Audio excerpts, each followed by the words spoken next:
The Epistle to the Romans, Romans 8, verse 28, and we know that God causes all things to work together for good to those who love God, to those who are called according to his purpose. This verse is one of the most quoted promises in the Bible, especially when life feels heavy, confusing, unfair, or broken.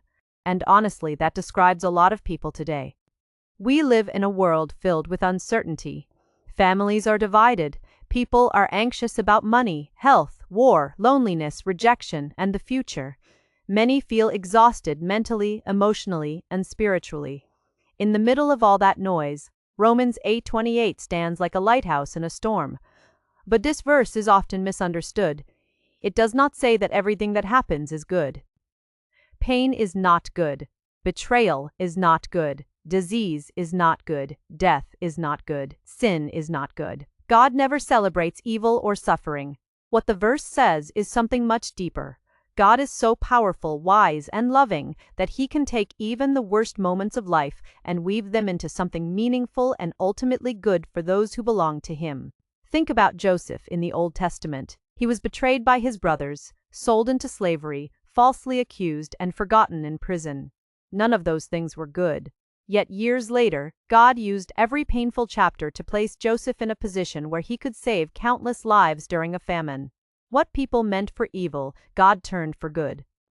God specializes in redemption. He takes ashes and creates beauty. He takes broken people and giveth them purpose. He takes failures and turns them into testimonies. Most importantly, he took the cross, humanity's greatest act of evil against Jesus Christ, and turned it into the salvation of the world.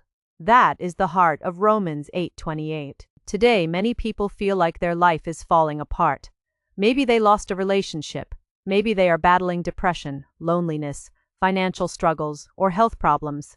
Maybe they feel forgotten by everyone around them. This verse reminds believers that God has not abandoned them in the middle of the process. Even when we cannot see what he is doing, he is still working behind the scenes. Sometimes God's good does not look like our plan. We often want immediate comfort, quick answers, or instant solutions, but God is focused on something eternal. He uses trials to strengthen faith, produce endurance, humble pride, deepen compassion, and draw people closer to him. The good mentioned in Romans 8:28 is not always worldly success or an easy life.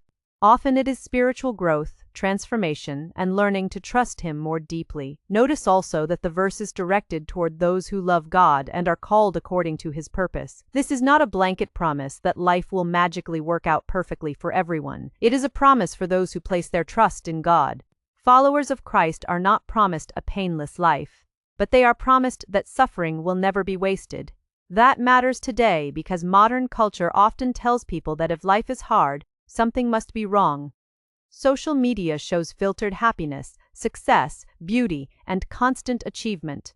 But real life includes grief, setbacks, unanswered questions, and seasons where nothing makes sense. Romans 8:28 reminds us that God's plan is bigger than the moment we are currently stuck in. Sometimes we only understand years later why God allowed certain doors to close. Sometimes we never fully understand on this side of eternity. Faith means trusting that God sees the entire picture, even when we only see one painful piece of it. Romans 8:28 is ultimately a message of hope. It tells us that pain does not get the final word, failure does not get the final word, evil does not get the final word, God does, and because of that, no situation is beyond redemption when placed in his hands.